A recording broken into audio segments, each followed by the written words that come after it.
Assalamualaikum warahmatullahi wabarakatuh. Perkenalkan, nama saya Nur Asyikin dengan NIM 25110243161. Di sini saya ingin mempresentasikan PPT hasil rangkuman dari 15 pertemuan. Oke, yang pertama yaitu pengertian dari bisnis itu sendiri. Bisnis adalah kegiatan yang dilakukan individu atau organisasi untuk menghasilkan dan menjual barang atau jasa guna memenuhi kebutuhan masyarakat serta memperoleh keuntungan. Nah, konsep dan aktivitas bisnis itu merupakan kegiatan yang menciptakan nilai tambah melalui proses produksi, distribusi, dan konsumsi dengan meningkatkan kegunaan bentuk seperti waktu, tempat, serta kepemilikan suatu barang atau jasa untuk memenuhi kebutuhan konsumen. Nah, etika bisnis dan tanggung jawab sosial, yaitu etika bisnis adalah prinsip moral yang menjadi pedoman dalam menjalankan usaha secara jujur, adil, dan bertanggung jawab. Etika bisnis penting untuk meningkatkan kepercayaan konsumen dan menjaga reputasi perusahaan. Oke, lanjut ke Corporate Social Responsibility atau CSR. Pengertian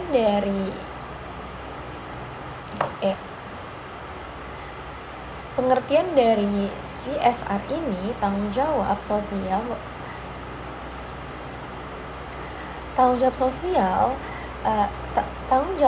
perusahaan adalah komitmen perusahaan untuk berkontribusi terhadap pembangunan ekonomi yang berkelanjutan. CSR terdiri dari program pendidikan, pelestarian lingkungan, serta membantu kegiatan sosial. Nah, etika bisnis dan CSR merupakan dua hal yang saling berkaitan. Etika bisnis membantu perusahaan menjalankan usaha secara benar, sedangkan untuk CSR yaitu menunjukkan kepedulian perusahaan terhadap masyarakat dan lingkungan di sekitarnya. Lanjut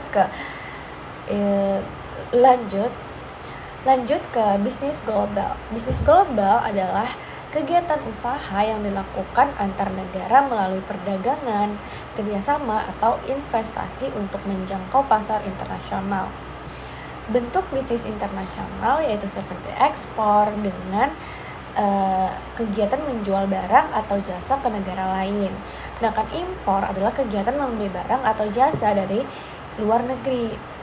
Ada juga yaitu franchise adalah kerjasama bisnis dengan pengguna merek dan sistem usaha yang sudah ada.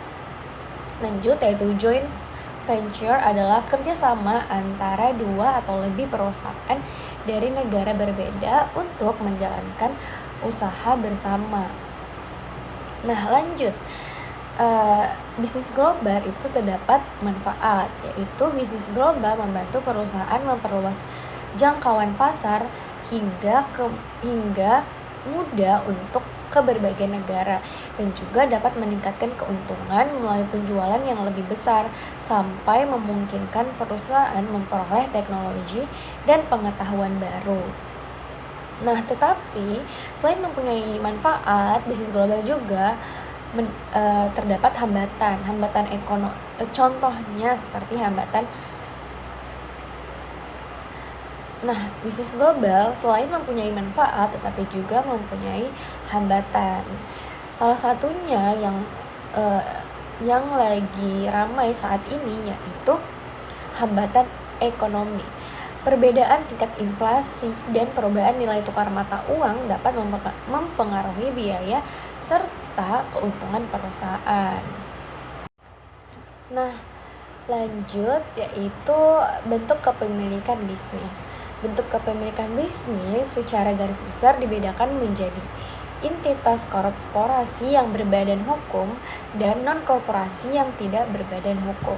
Korporasi seperti terbatasnya memiliki kekayaan yang terpisah dari harta pribadi pendiriannya, sehingga pemegang saham hanya menanggung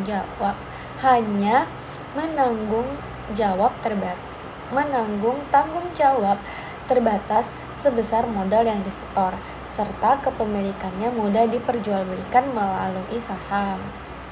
Sebaliknya, bentuk usaha non-korporasi seperti perusahaan perseorangan, firma, atau CV tidak berbadan hukum sehingga pemilik penanggung tanggung jawab pribadi yang tidak terbatas atas keseluruh operasional dan utang bisnis.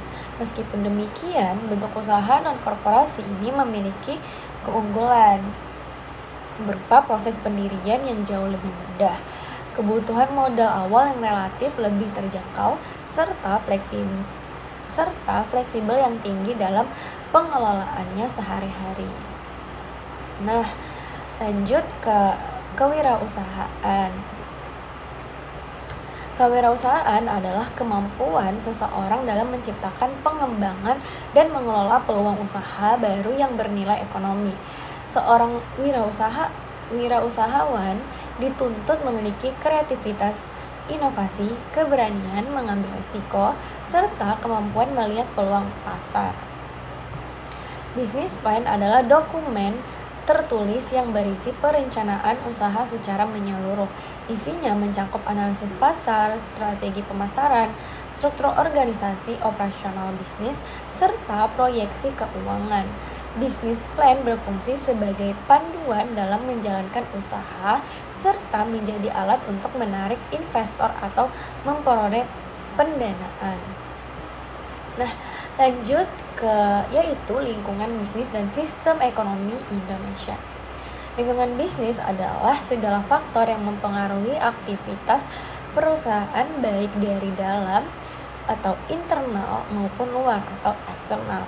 Faktor eksternal meliputi ekonomi, sosial, politik, teknologi, hukum, dan persaingan. Sistem ekonomi Indonesia menganut sistem ekonomi campuran, yaitu gabungan antara sistem pasar dan peran pemerintah.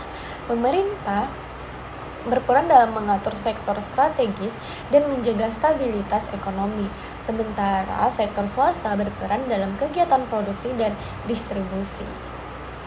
Lanjut, yaitu manajemen bisnis. Fungsi manajemen atau POAC, proses pengintegrasikan sumber daya organisasi demi mencapai tujuan bersama melalui 4 pilar utama seperti planning, perencanaan, organizing, perorganisasian, leading atau directing atau pengarahan, dan controlling yaitu pengendalian. 3 tingkat hierarki manajer, top manager atau CEO dan presiden sebagai menentukan kebijakan makro dan strategi jangka panjang. Dan yang kedua yaitu middle manager atau manajer operasional atau pabrik sebagai penerjemahkan sasaran menjadi strategi taktis. Dan yaitu first line manager atau supervisor sebagai mengawasi langsung operasional harian karyawan.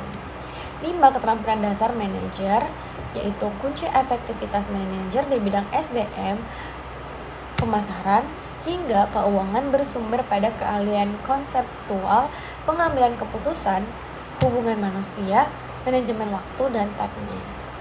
Ke manajemen sumber daya manusia. Nah, manajemen sumber daya manusia atau yang dikenal sebagai SDM adalah proses pengelolaan tenaga kerja dalam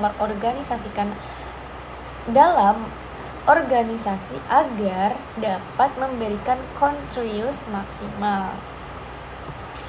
Ruana inovatif meliputi rekrutmen, seleksi, pelatihan, pengembangan, evaluasi kinerja, serta memberi kompensasi.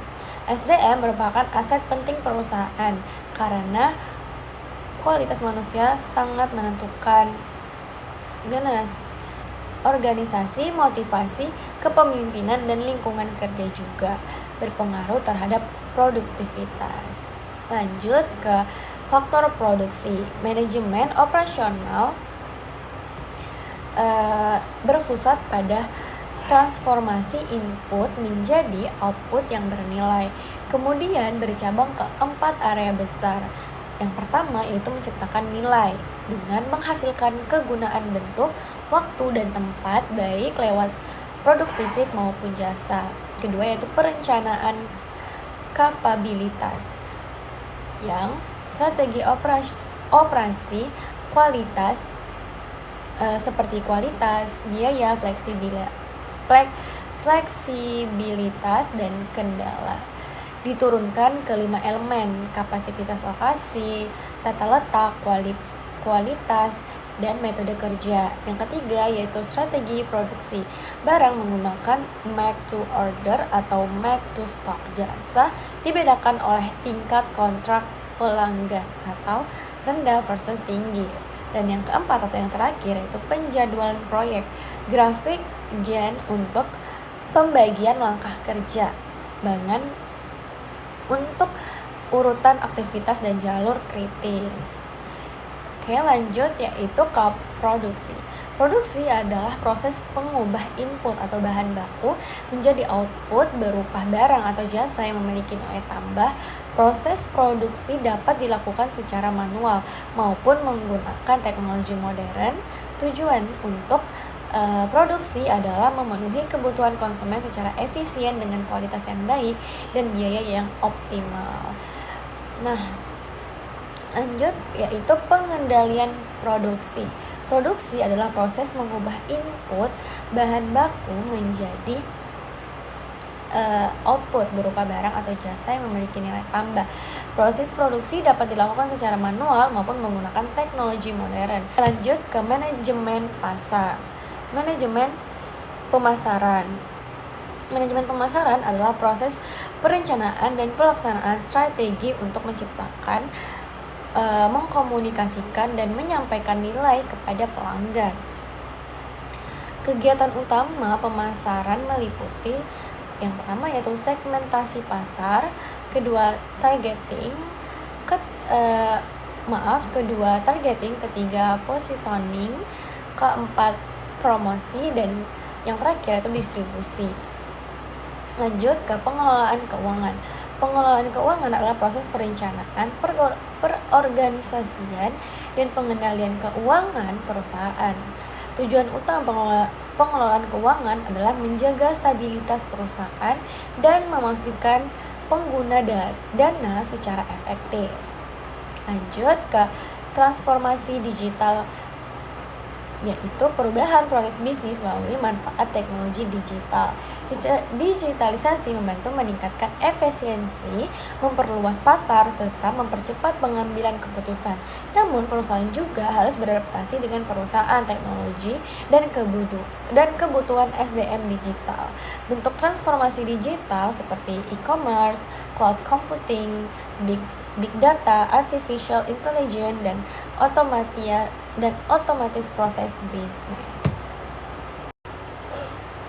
Oke, lanjut ke bisnis model Islam. Nah, aktivitas bisnis yang berlandaskan dari Al-Quran dan hadis, seperti halal dalam produk dan prosesnya, larangan riba atau bunga, keadilan dalam transaksi, serta transparansi, dan yang terakhir yaitu tidak merugikan pihak lain. Bisnis syariah tidak hanya mengejar keuntungan, tetapi juga keberkahan dan keseimbangan sosial ekonomi. Nah, kita sudah sampai di ujung, yaitu kesimpulan. Nah, dari semua ini dapat kita simpulkan, bisnis merupakan kegiatan ekonomi untuk memenuhi kebutuhan masyarakat dan memperoleh keuntungan. Keberhasilan bisnis dipengaruhi oleh manajemen, pemasaran, produksi, SDM, dan keuangan. Etika bisnis dan CSR penting untuk menciptakan usaha yang berkelanjutan. Transformasi digital menjadi faktor utama dalam meningkatkan daya saing perusahaan. Nah, bisnis Islam memberikan pedoman usaha yang adil dan jujur sesuai dengan syariat. Oke, sekian video dari saya. Wassalamualaikum warahmatullahi wabarakatuh.